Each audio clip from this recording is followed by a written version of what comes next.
Wal-Mu'taz membacakan Abdullah bin Zubair dan jadilah beliau khalifah selama sebulan. Maka seluruh kaum muslimin tunduk pada beliau. Para hadirin sekalian dirahmati Allah Subhanahu wa taala, di sesi pertama ini kita akan membahas poin pertama adalah munculnya beberapa sekte di luar Ahlus Sunnah wal Jamaah yang muncul di zaman Umayyah, di zaman Bani Umayyah, di mana sebenarnya tadinya kaum muslimin adalah seluruhnya Ahlus Sunnah wal Jamaah. Tetapi di zaman Utsman bin Affan datang laporan bahwasanya di Irak ada orang-orang yang mengatakan tidak ada takdir. Allah qadara wa annal amra unuf. Tidak ada takdir, segala sesuatu terjadi begitu saja, bukan karena Allah Subhanahu wa taala mengetahui atau menentukan. Dan itulah hal yang menyimpang pertama dari akidah yang benar. Setelah itu muncul kelompok Khor yang mereka memiliki keyakinan bahwasanya orang yang melakukan dosa besar divonis apa? Divonis keluar dari Islam, divonis keluar dari Islam. Karenanya mereka kemudian menganggap bahwasanya Ali bin Abi Thalib, Amirul Mukminin radhiyallahu anhu, juga Muawiyah, Amr bin As, Abu Musa al-Asy'ari, dan siapapun yang kemudian setuju dengan peristiwa tahkim ini sebagai orang-orang yang telah murtad. Dan cukup sering Ali bin Abi Thalib radhiyallahu anhu ini kemudian bersama para sahabat yang lain diskusi menyadarkan mereka. Sering menyadarkan mereka.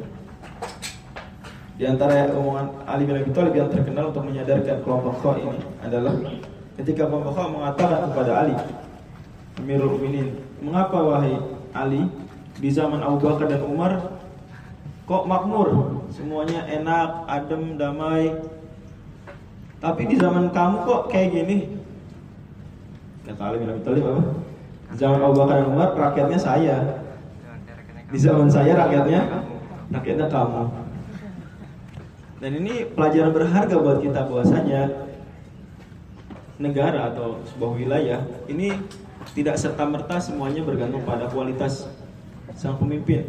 Ya, jelas domba yang dipimpin oleh singa tidak sama dengan singa-singa yang dipimpin oleh domba. Itu fakta yang jelas. Tetapi tetap ya, apalagi dengan metode bahwasanya pemimpin yang terpilih ini berasal dari rakyat, maka pasti tentu saja kualitas rakyatnya sendiri akan mempengaruhi sedikit atau banyak terhadap kualitas bangsa tersebut. Ini kelompok Kho, dan kelompok Kho ini sudah terlalu sering kita bahas karena memang mereka aksinya nyata sekali. Mengapa demikian? Karena mereka meskipun punya pemikiran menyimpang, tetapi mereka lebih bermain kepada power, kepada fisik, sehingga kemudian mereka lebih cepat nampak, tetapi pengaruhnya tidak begitu besar. Mereka muncul, melawan, ditumpas, melawan lagi di titik lain, ditumpas, tapi tidak laku pemikirannya relatif tidak laku. Mengapa? Karena masih banyak ulama-ulama di berbagai negeri.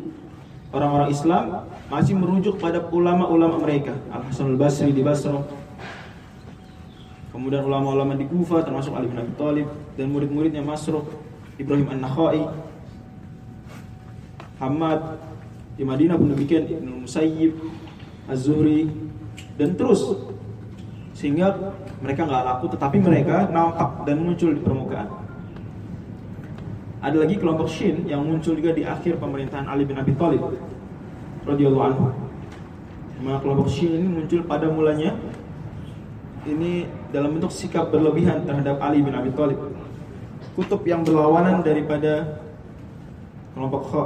Kelompok Kho ini memurtadkan, menganggap Ali murtad. Kelompok Shin ini berlebihan sampai menaikkan derajat Ali bin Abi Thalib di atas seluruh sahabat, bahkan memasukkannya ke derajat Nabi, atau bahkan sebagiannya menganggapnya Tuhan.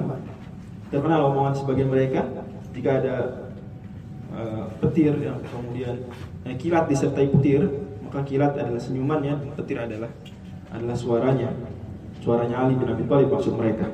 Ini hal-hal yang memilukan hati kita jika mendengar hal tersebut. Dan tadinya orang-orang mengistilahkan istilah Syin ini tidak hanya kepada mereka yang berkeyakinan menyimpang ini, tapi juga kepada siapapun yang pro Ali bin Abi Thalib. Kepada siapapun yang pro Ali bin Abi Thalib. Karenanya dijelaskan oleh Al-Hafidz Ibnu Hajar Al-Asqalani dan juga ulama-ulama lainnya bahwasanya kalau seandainya kita dapati dalam sebuah biografi generasi tabi'in ada fulan disebut sebagai Syin, maka belum tentu dia itu Syin yang kemudian menyimpang tadi. Karena istilah Syin di awalnya ini disematkan kepada siapapun yang pro Ali bin Abi Thalib, tidak setuju dengan Muawiyah bin Abi Sufyan. Dan jelas tentu saja ya mereka yang pro pada Amirul Mukminin Ali bin Abi Thalib, mereka yang lebih benar dalam hal ini. Karena dialah khalifah yang sah. Tetapi di akhir masa kepemimpinan Ali bin Abi Thalib muncul kemudian di tengah-tengah kelompok siapa yang disebut Syin ini, ya sikap-sikap ekstrim sehingga kemudian menjadi aliran akidah sendiri yang bahkan sudah keluar dari batas-batas keislaman sebagaimana dinyatakan oleh para ulama Ahlussunnah wal Jamaah. Dan kemudian mereka memiliki imam-imamnya sendiri berdasarkan garis keturunan, dan diantara keyakinan menyimpang mereka adalah menganggap imam mereka maksum, tidak bersalah. Dan konsekuensinya adalah setiap perbuatan dan setiap ucapan yang mereka imamkan tersebut dianggap sebagai sebuah hal yang wajib diterima, tidak mungkin salah, seperti Al-Quran dan hadis. Karena kemudian buku-buku hadis mereka isinya justru lebih penuh dengan ucapan-ucapan tokoh-tokohnya yang dianggap sebagai imam yang maksum dibandingkan hadis-hadis Nabi SAW. Bahkan diantara bentuk sikap ekstrim mereka adalah menganggap siapapun yang bukan kelompok mereka hadisnya tidak diterima. Padahal hadis tersebut, hadis yang sahih ada di Sahih Bukhari, ada Sahih Muslim. Tapi hanya karena mereka sangat eksklusif, tidak menerima kecuali dari kelompok mereka, jadilah mereka punya buku hadis sendiri yang kemudian menolak buku-buku hadis kaum muslimin. Dan sudah saya singgung di pertemuan lalu bahwasanya pada saat pemberontakan Zaid bin Ali bin Husain, lihat halaman 208. Ini saya sudah singgung kemarin bahwasanya di antara sebagian kelompok Syin ini tadinya satu, kemudian terpisah gara-gara imam mereka, ya Imam Zaid ini mendoakan kebaikan untuk Abu Bakar dan Umar. Lantas orang-orang yang parah di tengah mereka menolak kepemimpinan Zaid, tidak menghitungnya lagi sebagai satu dari imam-imam mereka. Sehingga kemudian semakin populerlah mereka dengan istilah Ro, karena mereka menolak dalam bahasa Arab, ya bahasa Arabnya adalah Rafadhah. Terus demikian baik kelompok Kha maupun kelompok Syin, sayangnya dua-duanya tidak murni ya gerakan akidah, gerakan pemikiran, tetapi mereka juga gerakan politik. Kelompok Syin dan kelompok Kha sama-sama bermain di ranah politik. Artinya mereka sama-sama ya sering bersinggungan langsung, berkonfrontasi dengan pejabat-pejabat, dengan khalifah. Tetapi cara kelompok Kha ini kurang cerdas dibandingkan kelompok Syin. Ya, kelompok Kha ini sering tergesa-gesa sehingga cepat ditumpas. Lebih-lebih tidak ada tokoh yang kemudian menyatukan mereka. Ini kelemahan kelompok Kha. Adapun kelompok Syin, maka karena mereka punya tokoh-tokoh yang dihormati, maka lebih rapi gerakannya. Dan sejatinya tidak semua imam-imam kelompok Syin ini kemudian tadi memiliki penyakit dalam akidah. Sebagiannya lagi bahkan Mereka Ahlussunnah wal Jamaah. Sebelum Zaid ini jelas imam-imam sebelumnya ini Ahlussunnah wal Jamaah. Muhammad Al-Baqir, Ja'far As-Shadiq, imam-imam Ahlussunnah wal Jamaah yang mereka tidak membenci Abu Bakar dan Umar, meskipun mereka juga tidak setuju dengan apa yang dilakukan oleh Bani Umayyah. Tetapi secara akidah mereka masih Ahlussunnah wal Jamaah. Barulah muncul sesuatu yang keluar dari sunnah ketika di zaman Zaid ini. Barulah kemudian kelompok yang menolak tadi semakin jelas mereka ini memiliki penyakit dalam akidah, disebutlah dengan kelompok R tadi. Kelompok R, atau dikenal juga di zaman sekarang dengan kelompok I. Ya, jadi kelompok Shin I gitu. Shin I. Seperti itu. Ya, Shin I titik-titik iyah gitu ya. Seperti itu tuh sama. Jadi R dan I itu sama. Kemudian mereka kembali bersembunyi dan terus seperti itu. Dan di antara ya para hadirin sekalian dirahmati Allah Subhanahu wa taala, kelompok yang menyimpang dari Ahlussunnah wal Jamaah yang muncul di zaman Umayyah adalah kelompok Jim yang sudah saya sebutkan di pertemuan lalu. Kelompok Jim, di mana kelompok Jim ini muncul di tahun 80. Kelompok Jim ini pendirinya, kalau boleh dibilang pendiri, adalah Ja'ad bin Dirham. Ja'ad bin Dirham. Ja'ad bin Dirham ini luar biasa ya, kedahsyatan kesesatannya, di mana dia mengatakan bahwasanya Allah Subhanahu wa taala tidak memiliki sifat, tidak memiliki nama.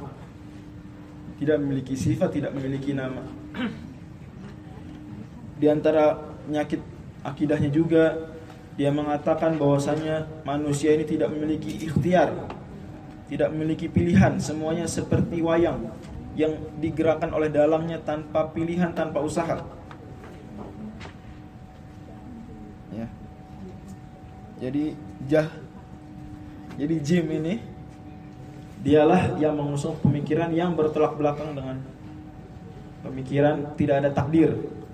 Jadi kalau di zaman Utsman muncul orang mengatakan tidak ada takdir, manusia bebas memilih, bebas melakukan, Tuhan tidak campur tangan, tidak mengetahui dan tidak menentukan. Kalau ini kebalikannya, manusia ini tidak ada daya upayanya, mereka semua seperti wayang yang digerakkan oleh dalang. Dan dua pemikiran yang sama-sama ekstrim, kanan dan kiri, bertentangan dengan konsep Ahlussunnah wal Jamaah, di mana Ahlussunnah wal Jamaah meyakini Allah menakdirkan, Allah mengetahui, Allah menentukan, tetapi manusia punya pilihan, manusia punya usaha, dan manusia yang melakukan. Dan Ja'ad bin Dirham ini memiliki murid, yang murid tersebut bernama Jaham bin Safwan. Dan Jaham bin Safwan inilah yang kemudian menjadi nama kelompok ini. Jadi dari kata Jaham inilah, ya, ini kelompok Jim ini dinamakan. Jadi bukan Ja'diyah, tapi justru malah dari nama Jaham ini.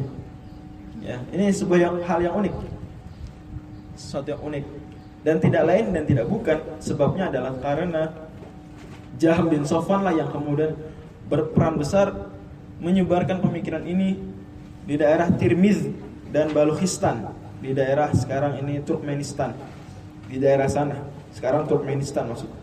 Jadi memang jauh dari pusat ilmu Ahlussunnah wal Jamaah, di ujung negeri kaum muslimin. Di sana muncul kelompok Jim ini kuat. Karena kelompok ini disebutnya, dinamai dengan nama si Jaham ini, Jaham bin Safwan, bukan kelompok Ja'diyah, diambil dari Ja'ad bin Dirham. Ja'ad bin Dirham sendiri pada tahun 115 ini disembelih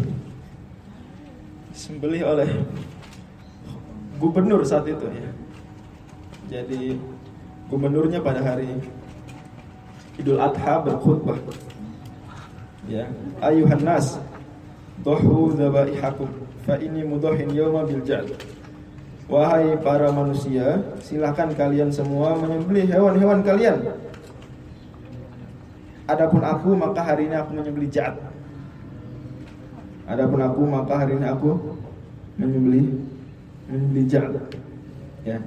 Itu Gubernur Khalid Qusairi, Khalid bin Abdullah, Khalid bin Abdullah ini Al-Qasri, ini dia menyembelih si Ja'ad. Dan menyembelihnya tersebut pada hari Idul Adha ini atas perintah dan fatwa para ulama yang memang sudah menfatwakan Ja'ad ini sudah parah, sudah sangat parah, mengatakan Allah tidak punya sifat, tidak punya nama. Nabi Musa bukan kalimullah, Allah tidak mengajak bicara Nabi Musa. Nabi Ibrahim bukan khalilullah, Allah tidak menjadikan Nabi Ibrahim sebagai khalil. Meyakini Allah ada di mana-mana, dan keyakinan Allah ada di mana-mana ini bukan keyakinan siapapun dari kalangan Ahlussunnah wal Jamaah. Ini keyakinan kelompok jim ini. Adapun sebagian Ahlussunnah wal Jamaah atau yang disebut dengan Ahlussunnah wal Jamaah, mereka meyakininya Tuhan tidak bertempat. Allah tidak bertempat. Adapun mengatakan Allah ada di mana-mana, ini sama sekali tidak ada Ahlussunnah yang mengatakan demikian. Bahkan dibantah tegas oleh para ulama, ya, seperti Imam Abu Hasan Asy'ari, Imam Ahmad bin Hanbal membantah demikian. Adapun keyakinan yang ada di sebagian kaum muslimin pada hari ini bukan ini, tetapi Allah tidak bertempat. Dan Allah tidak bertempat memang sebuah hal yang kemudian disepakati oleh seluruh Ahlussunnah wal Jamaah. Allah tidak butuh tempat. Hanya saja kemudian yang lebih tepat dalam hal ini, yang benar sesuai dengan kesepakatan para sahabat, para tabi'in dan para salafus saleh adalah Allah Subhanahu wa taala berada di atas langit. Allah tidak butuh tempat, dan di atas langit tersebut bukanlah tempat di atas semua langit. Allah Subhanahu wa taala tidak membutuhkan tempat, tidak membutuhkan arsy, tidak membutuhkan semuanya, tetapi para sahabat mengimani sebagaimana adanya sesuai dengan firman-firman Allah yang ada dalam Al-Qur'an, dalam hadis, dan juga apa yang disampaikan oleh para sahabat dan para tabi'in. Dan ini sikap yang pertengahan. Di antara keyakinan menyimpan dari kelompok jim sendiri adalah mereka meyakini bahwasanya orang itu cukup kemudian mengatakan iman dengan lisannya saja. Mengatakan iman dengan lisannya saja. Tidak perlu kemudian beramal soleh, tidak perlu kemudian melakukan apapun. Cukup dia kemudian bukan lisan, hati, ya. Dia cukup mengimani dengan hatinya, tidak butuh mengucapkan, tidak butuh melakukan perbuatan. Karenanya di antara hal yang kemudian dikritik keras oleh para ulama, pernyataan Jahm bin Safwan bahwasanya Fir'aun dan Iblis adalah mukmin. Karena Fir'aun, Allah berfirman tentang dia di surat An-Naml halaman yang kedua sebelah atas kiri mushaf, berarti wajahadu biha wastaiqanatha anfusuhum. Dan Fir'aun menentang Nabi Musa, tetapi hatinya mengakui Nabi Musa adalah benar. Kata Jahm bin Safwan, karena Fir'aun telah mengakui di hatinya bahwasanya Musa benar, berarti Fir'aun adalah seorang yang beriman, sekalipun dia melawan dan menghukum Bani Israel karena beriman. Iblis pun demikian kata dia, karena Iblis memanggil Allah Rabb, Tuhan. Iblis berdoa kepada Allah, Rabbi anzirni ila yaumi yub'atsun. Sehingga ini luar biasa kedahsyatannya. Karenanya kemudian difatwakan oleh para ulama Ahlussunnah wal Jamaah agar orang ini kemudian diberikan hukuman. Hukumannya adalah hukuman mati dan langsung ditunaikan, dilakukan oleh sang khalifah, sang gubernur di daerah Khurasan, yang dilakukan dieksekusinya pada tanggal berapa? Tanggal 10 Dzulhijjah. Pada tanggal 10 Dzulhijjah di tahun 105. 10 Dzulhijjah tahun 105 Hijriyah. Kemudian Jahm akhirnya meninggal juga, sehingga pemikiran jim ini relatif tidak berkembang, melainkan hanya terekam di dalam buku-buku saja. Pemikiran jim ini relatif tidak berkembang sampai hari ini, kecuali menghiasi buku. Atau mungkin ada orang-orang yang mengambil sedikit poin-poin dari jim ini, kemudian tetapi tidak menamakan diri mereka jim. Di antara yang juga muncul, tetapi baru berkembang benar-benar di zaman Abbasiyah, dan nanti akan panjang cerita kita tentang itu. Besok juga Ustadz Handikas akan menceritakan hal-hal yang seru terkait dengan kelompok yang satu tadi, yang satu lagi ini, kelompok M. Dia adalah kelompok Mim. Kelompok apa? Kelompok Mim. Dan pendirinya adalah Wasil bin Atha. di mana pada tahun 105 dia ini berdebat dengan gurunya. Dan gurunya di Basrah saat itu adalah Hasan al-Basri. Jadi pendiri kelompok Mim ini siapa? Wasil bin Atha. Wasil bin Atha. Wasil bin Atha ini dia tadinya murid siapa? Hasan al-Basri. Dan memang Hasan al-Basri ini gurunya ya orang-orang di Irak lah, terutama di Basrah. Bahkan sebagian ulama menyebut dia lah tabi'in terbaik. Tabi'in terbaik. Jadi secara umum tabi'in terbaik ini di zaman Umayyah ini ada beberapa, seperti misalnya Uwais al-Qarni. Kalau ini yang lebih tepat. Uwais al-Qarni, karena Rasul sendiri bilang apa? Inna khairat tabi'in rajulun yuqal lahu Uwais. Hadis riwayat Muslim. Sungguh sebaik-baik tabi'in adalah orang yang disebut Uwais. Tapi Uwais ini terbaik dari sisi ketakwaan dan ya kezuhudan. Tapi secara ilmu dia tidak memiliki majelis ilmu karena lebih suka menyendiri. Tapi Masya Allah, meskipun namanya tidak populer di dunia nyata, tetapi dia luar biasa, merupakan selebritis, ya selebriti di langit, ya di tengah para malaikat. Harum namanya di sana. Dan sebagian orang zaman sekarang lebih suka kemudian populer di dunia nyata, tapi mengorbankan popularitasnya di kalangan para malaikat. Atau dia mungkin tidak suka populer di dunia nyata, tapi populer di dunia maya. Tapi demi populer di dunia maya dia mengorbankan popularitasnya di kalangan para malaikat. Padahal yang benar adalah kita lebih mencari ridhonya Allah Subhanahu wa taala, sehingga nama kita harum di langit sekalipun tidak harum di bumi. Kemudian di antara tabi'in terbaik zaman Umayyah juga adalah Al-Hasan al-Basri tadi. Kemudian Sa'id bin Jubair. Sa'id bin Jubair adanya di Irak, di Kufah. Sa'id bin Jubair dialah pewaris ilmunya Ali bin Abi Thalib dan Abdullah bin Mas'ud. Di antara tabi'in terbaik. Tapi Sa'id bin Jubair meninggal ya, dibunuh. Siapa yang bunuh? Al-Hajjaj. Jangan lupa kemarin saya bilang Sa'id bin Jubair ini dibunuh sama Al-Hajjaj. Dibunuh oleh Al-Hajjaj, gubernurnya sendiri. Dan memang Al-Hajjaj saat itu ya seperti itulah. Sampai Umar bin Abdul Aziz di antara quote-nya adalah dia mengatakan, silakan seluruh bangsa membawa orang terjahatnya. Silakan. Jadi kata Umar bin Abdul Aziz, seandainya masing-masing bangsa ini ya kemudian dilombakan orang terjahat sepanjang sejarah, silakan bawa siapapun. Nanti Bani Umayyah, Khilafah Umayyah mengirim satu calon, yaitu siapa? Al-Hajjaj, saya akan menang. Demikian makna ucapan Umar bin Abdul Aziz. Umar bin Abdul Aziz ini sangat keki sama Al-Hajjaj. Tetapi Al-Hajjaj besar jasanya juga, jadi ada ya kebaikannya, dan kita berharap dengan demikian kemudian nanti dia setelah dihukum di neraka ya surganya lumayan. Adapun dia dihukum neraka, maka itu ada di mimpi banyak orang soleh, termasuk mimpinya si Hajjaj sendiri. Jadi dia mimpi masuk neraka. Ulama-ulama juga mimpi gitu, ketemu Hajjaj, Hajjaj kamu disiksa kenapa? Karena saya membunuh Sa'id bin Jubair, dan ulama-ulama lain. Tapi dia muslim, sehingga kemudian kita berharap nanti di surganya lumayan kalau sudah selesai nanti bisa di nerakanya. Dimana dialah yang kemudian perhatian sekali terhadap kitabullah, perhatian terhadap Al-Quran. Dia mengumpulkan para ulama, dan dia hafiz sendiri, saya sudah bilang. Dia sendiri hafiz, dia ngumpulin para pakar-pakar Quran, kemudian menyusun data. Ini data statistik terkait Quran. Kata Hajjaj, hitung ada berapa kata dalam Quran. Itu dilaporkan.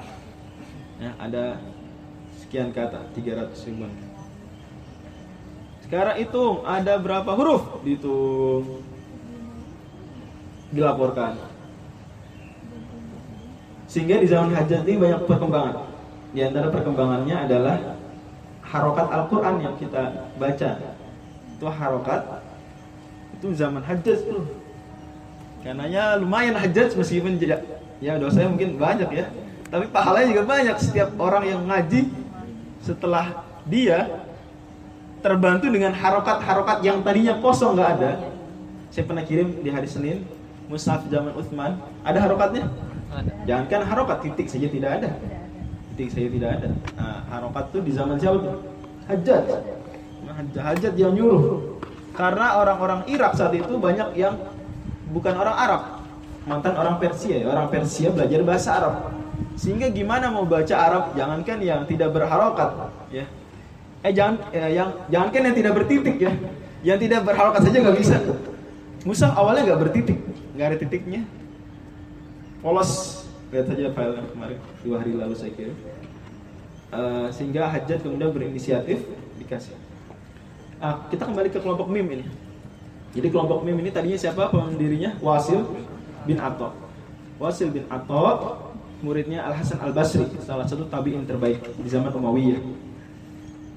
Nah, saat itu ada pertanyaan nih ke Hasan Al Basri. Ditanya Hasan Al Basri, bagaimana status orang yang melakukan dosa besar? Bagaimana status orang yang melakukan dosa besar? Maka kata Al Hasan Al Basri, sesuai dengan keyakinan para sahabat yang diajarkan Rasul Shallallahu Alaihi Wasallam adalah bahwasanya pelaku dosa besar selama tidak menganggap itu halal, dia tetap seorang yang beriman. Kata Al Hasan, dia beriman tetapi imannya berkurang. Lantas nyeletuklah salah satu murid beliau, namanya Wasil bin Atha, nyeletuk, wahai Hasan, bagaimana kalau seandainya dia ini tidak mukmin, tidak juga keluar dari Muslim, keluar dari Islam? Dia bukan orang yang beriman, bukan pula orang yang tidak beriman, berada di tengah-tengah, sebuah kedudukan antara keimanan dan kekufuran. Hasan tidak menyetujui usulan dia ini, nyeletuk di tengah majelis. Apa itu? Disilakan oleh si Wasil, manzilatun bainal manzilatain. Manzilatun bainal manzilatain. Sebuah kedudukan, dia tidak beriman karena dia melakukan dosa besar, tapi dia juga tidak digolongkan ke dalam orang-orang yang tidak beriman karena dia masih bersyahadat, masih percaya dengan rukun iman. Jadi kata dia, teorinya bagaimana kata Wasil? Dia berada di tengah-tengah antara keimanan dengan kekufuran. Saya difahami nih. Mungkin si Wasil nih kalau misalnya ada yang meninggal kayak gitu, ya di kuburan di pematang.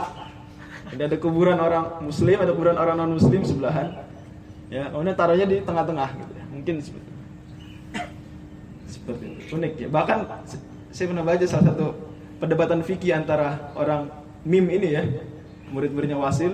Gimana kalau ibunya melakukan dosa besar, di dalam janinnya ada bayi? Ya. Itu gimana tuh nanti? Dikuburnya gimana? Unik jadi mereka ya. Nah, Wasil karena merasa usulan ini ditolak oleh gurunya, akhirnya dia kemudian menyingkir dari majelis itu. Gak mau ngaji lagi sama Hasan Al Basri. Gak mau ditahzir Hasan Al Basri oleh Wasil. Wasil bikin pengajian sendiri di pojok masjid. Ya, bikin pengajian sendiri di pojok masjid yang lama-lama banyak juga mengikutnya. Sehingga kemudian murid-muridnya Hasan Al Basri mengatakan i'tazala anna Wasil. I'tazala anna Wasil. Jadi Wasil telah i'tazala, ya. Sehingga telah memisahkan diri dari kita. Sehingga kelak kelompok dia disebut dengan kelompok MIM. Kelompok M, ya. Karena i'tazala. Karena apa? I'tazala ya'tazilu tasrif. I'tazala ya'tazilu i'tizalan fahuwa mu'tazilun wa dzaka mu'tazalun i'tazil la ta'tazil mu'tazalun tasrif istilah dari i'tazal. Artinya apa i'tazala? Memisahkan. Karena mereka memisahkan diri dari apa? Pengajiannya Hasan Al Basri. Nah, inilah ancaman besar yang kelak semakin besar ancaman. Wasil nanti punya murid, ya. Muridnya punya murid terus seperti itu. Sehingga kemudian menjadi pesaing utama, ya, Ahlus Sunnah wal Jamaah. Lebih dahsyat pengaruhnya dan lebih memenuhi buku-buku ilmu akidah daripada kelompok manapun. Jadi kelompoknya si Wasil ini, kelompok M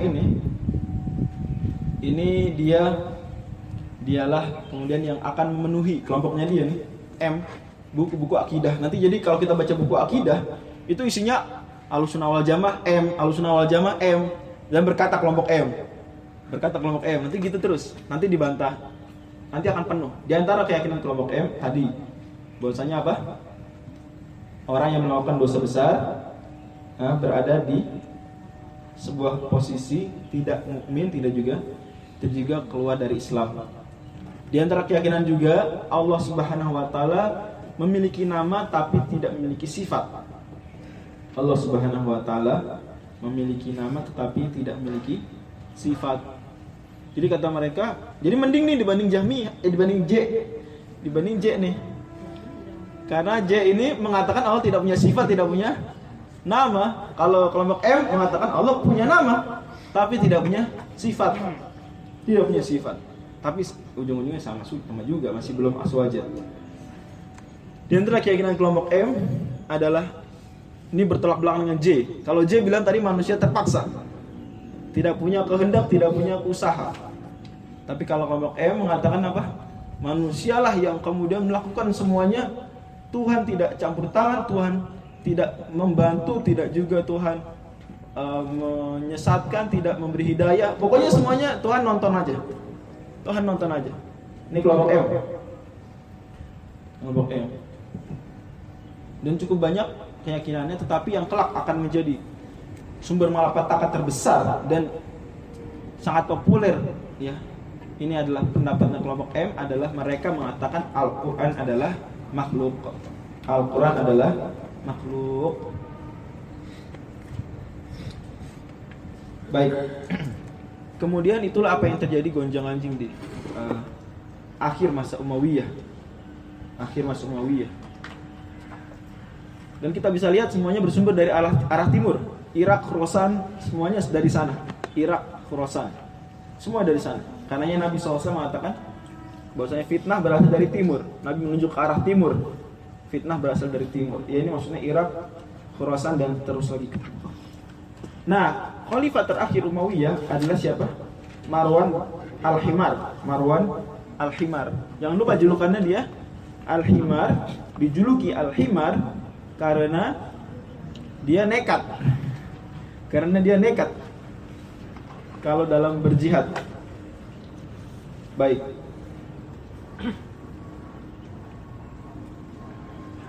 Tetapi sayangnya, seperti saya sudah singgung, gerakan revolusi Abbasiyah semakin matang, semakin menemukan momentumnya. Sehingga pada tahun 129, lihat di halaman 211. Pada tahun 129 Hijriyah, mereka mengumumkan berdirinya Daulah Abbasiyah.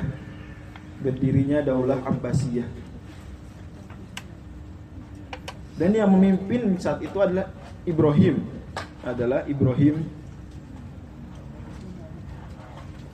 yang sudah pernah kita singgung di halaman 208. Ya, halaman 208 dan 209 kita singgung ya, bahwasannya pendiri sebenarnya tokoh pertamanya adalah Muhammad bin Ali. Muhammad bin Ali adalah cucunya Abdullah bin Abbas. Muhammad bin Ali adalah cucunya Abdullah bin Abbas. Kemudian dia dibunuh, kemudian digantikan oleh Ibrahim. Ibrahim inilah yang kemudian memproklamirkan berdirinya negara Abbasiyah. Dan itu didirikan di Kufah. Didirikan di mana? Di Kufah. Memang ini kota Kufah, Irak ini memang kota yang panas, berkecamuk, ya, selalu seperti itu. Langsunglah Marwan kemudian bertindak setelah sampai beritanya, terendus beritanya. Tentu saja beritanya nggak langsung live hari itu juga sampai, ya, beberapa hari setelahnya, itu paling cepat dengan kuda, sehingga langsung diringkus dan dihukum mati Ibrahimnya ini. Tapi langsung dengan sigap diambil alih kepemimpinan Abbasiyah yang itu masih hamin 3 tahun mereka berdiri. Karena ini 129, sementara mereka resmi berdiri tahun 132. Ini masih berdiri dalam keadaan Umayyah masih berkuasa. Berdiri, ya, gerakan separatis. Mungkin sudah masang bendera kali kalau zaman sekarang gitu ya, sudah masang bendera. Tapi belum punya wilayah. Ditangkap pemimpinnya kan? Langsung digantikan oleh Abul Abbas As-Saffah. Wah, ini ngeri nih. Abul Abbas As-Saffah. Dan Abul Abbas As-Saffah lah nanti khalifah pertama Bani Abbasiyah. Langsung Abul Abbas As-Saffah. Abul Abbas As-Saffah ini langsung dia tidak lambat seperti pendahulunya, dia dengan sigap langsung benar-benar frontal menyerang daerah Irak dan Khurasan. Abul Abbas As-Saffah dengan jaringan kuat dan pasukan yang selama ini memang menyembunyikan identitas, langsung menyerang Irak dan Khurasan, menguasainya. Anda bisa bayangkan ya, Irak, Khurasan dikuasai dengan begitu cepat. Mengapa demikian? Sebabnya adalah karena memang Abul Abbas ini As-Saffah artinya orang yang sangat haus, sangat suka menumpahkan darah. Gelarnya As-Saffah.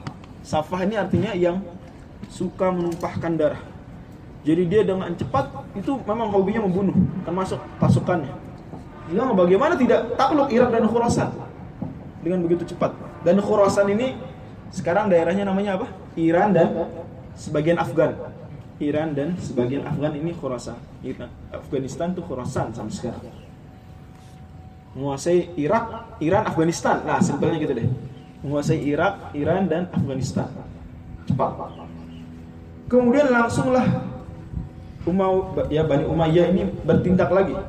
Pasukan Marwan langsung bertemu. Ya, langsung mengirim pasukan ke Irak dan bertemu dengan pasukannya Abul Abbas As-Saffah di sebuah tempat namanya Zab, namanya Sungai Zab. Itulah tempat yang saya kirimkan di foto. Itu arah perangnya. Jadi bisa dilihat ya, Irak, Khurasan di gambar yang saya kirim barusan di grup itu sudah dikuasai siapa tadi? Abbasiyah. Dikuasai Abbasiyah. Dan tahun 132 ini di Irak, di daerah antara Mosul dan Irbil, namanya Sungai Zab, sehingga dikenal dengan Battle of Zab ya, atau Ma'rakatu Zab, perang Zab.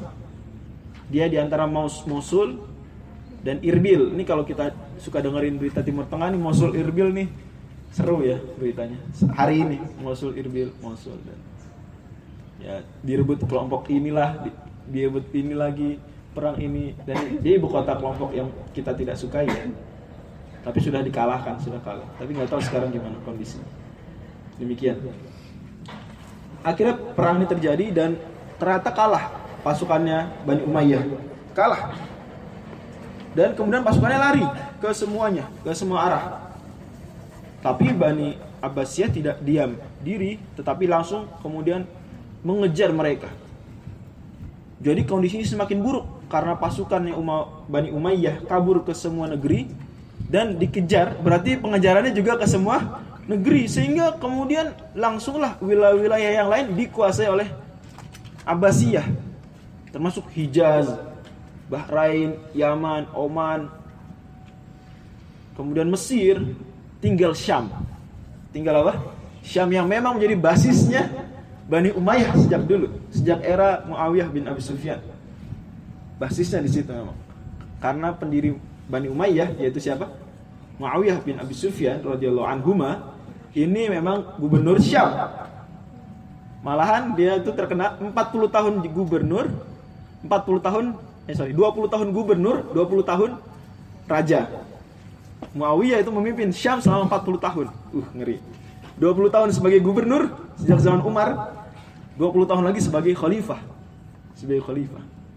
Jadi itu basisnya Syam. Nah, langsung akhirnya Syam dikepung, kemudian diserang, kemudian langsung seluruh orang yang terkait Bani Umayyah menjadi buronan, dihukum mati semuanya. Keluarga Bani Umayyah dihukum mati. Dan ini hal yang tidak sesuai dengan Islam. Ini hal yang bertentangan dengan Islam. Tapi ini fakta sejarah. Dan mereka bukan orang-orang terbaik, bukan orang-orang soleh, dan tidak bisa mencerminkan kemudian bagaimana Islam ini kemudian bertindak. Enggak, ini adalah hal yang tidak sesuai syariat, jelas kemungkaran.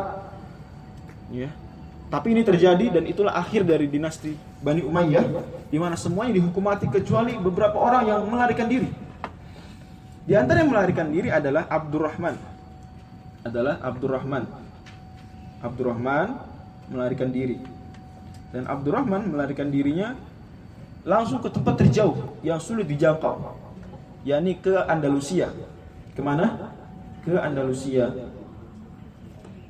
Jadi langsung ke Spanyol dia. Sehingga kemudian nanti di Spanyol ini didirikan oleh si Abdurrahman ini lanjutan atau kepanjangan tangannya Umayyah yang disebut dengan Daulah Bani Umayyah II di Andalusia. Jadi Abdurrahman ini ingin tetap survive nih Bani Umayyah, maka dia lari menyelamatkan diri ke Andalusia, kemudian mendirikan wilayah di sana.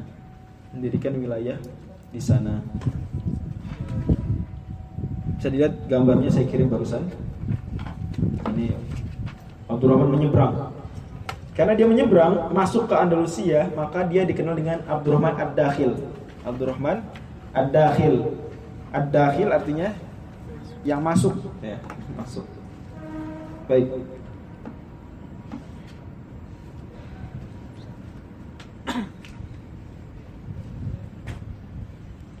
Sekarang kita melihat sedikit bagaimana Abbasiyah di awalnya. Setelah berhasil menaklukkan Syam, bahkan menghabisi atau hampir menghabisi seluruh orang Bani Umayyah hingga tidak tersisa lagi kecuali Abdurrahman Ad-Dakhil, maka kemudian Bani Abbasiyah resmi memimpin kaum muslimin pada tahun 132. Resmi memimpin mereka. Dan Masya Allah, Abul Abbas ini berpidato, ya, dengan pidato yang sangat terkenal. Inti pidatonya adalah kita adalah orang yang diridhoi Allah, menyingkirkan orang-orang yang zalim, ya, menegakkan keadilan. Intinya seperti itu. Tapi pidatonya epic sebenarnya. Ingat Mas, pidatonya. Kemudian ibu kotanya langsung tadinya di Kufah, ibu kota pertamanya, kemudian dipindah ke Anbar. Dipindah ke daerah kota, sekarang ada kotanya namanya Anbar. Kota Anbar. Ini kalau berita apa yang tadi kelompok atau negara-negaraan yang di Irak dan di Syam itu, kalau dengerin berita itu, nama-nama kota ini sering disebut. Mosul, Irbil, Anbar, itu sering muncul. Dikuasai oleh kelompok kelompok I, dia sebenarnya I, ya. I dengan 2 huruf. Kemudian direbut lagi. Ini sering kota-kota ini karena memang medannya di Irak. Anbar, ibu kota Abbasiyah jadinya di mana? Jadinya di Anbar. Tolong dilihat halaman 215. Kemudian 216. Ini yang tadi saya sebutkan.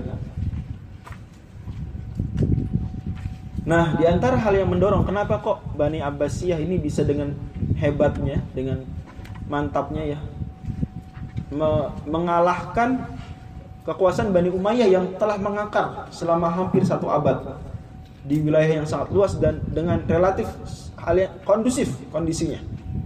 Ya, pemberontakan kecil-kecil saja. Semuanya aman. Itu pun pemberontakan hanya terjadi di wilayah-wilayah ujung-ujung seperti Irak. Sebabnya Abbasiyah mampu melakukan hal yang demikian karena mereka telah melakukan persiapan semenjak 30 tahun sebelum ini. Jadi saya sudah singgung bahwasanya ketika Umar bin Abdul Aziz wafat, langsunglah dimulai gerakan Abbasiyah. Jadi memang Umar bin Abdul Aziz wafat ini meninggalkan banyak, ya, PR yang kemudian akhirnya diselesaikan oleh generasi-generasi setelahnya yang mungkin banyak yang tidak bisa menyelesaikannya. Di antara PR besarnya bagi Bani Umayyah adalah menumpas Abbasiyah. Tapi sayang, ya, Bani Umayyah ini, ya, justru malah tidak mampu meredam Bani Abbasiyah, Bani Abbas, di mana mereka 30 tahun tadi merencanakan dengan rapi, menyiapkan pasukan, menyiapkan orang-orangnya. Karenanya memang, ya, kalau kita lihat sejarah kudeta di berbagai negara, kalau sukses itu biasanya semuanya bukan hal yang tiba-tiba, tapi adalah hal yang terencana matang dalam hitungan dekade bahkan. Seperti itu, matang. Kalau yang tergesa-gesa cepat hilang, tapi kalau matang berpuluh-puluh tahun itu mengerikan. Bahkan tiba-tiba langsung muncul, kemudian kita terkejut. Kok gini? Kok ternyata 30 tahun. Dan mereka tentu saja niatnya baik karena menganggap Bani Umayyah ini apa? Orang-orang yang jahat. Dianggap orang-orang yang jahat sehingga mereka dengan tujuan ingin menegakkan keadilan. Ya itulah semua syubhat seperti itu. Dianggap benar.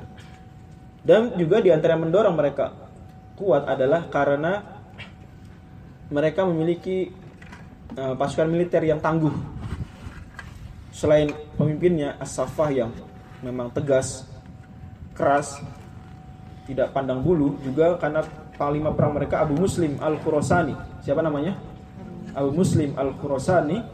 Ini orang yang hebat sekali. Abu Muslim Al-Khurasani. Luar biasa. Walaupun nanti kita akan simak bagaimana akhir kehidupan Abu Muslim yang memilukan. Abu Muslim Al-Khurasani. Dan kekhalifahan Abbasiyah ini para sejarawan membaginya menjadi dua periode.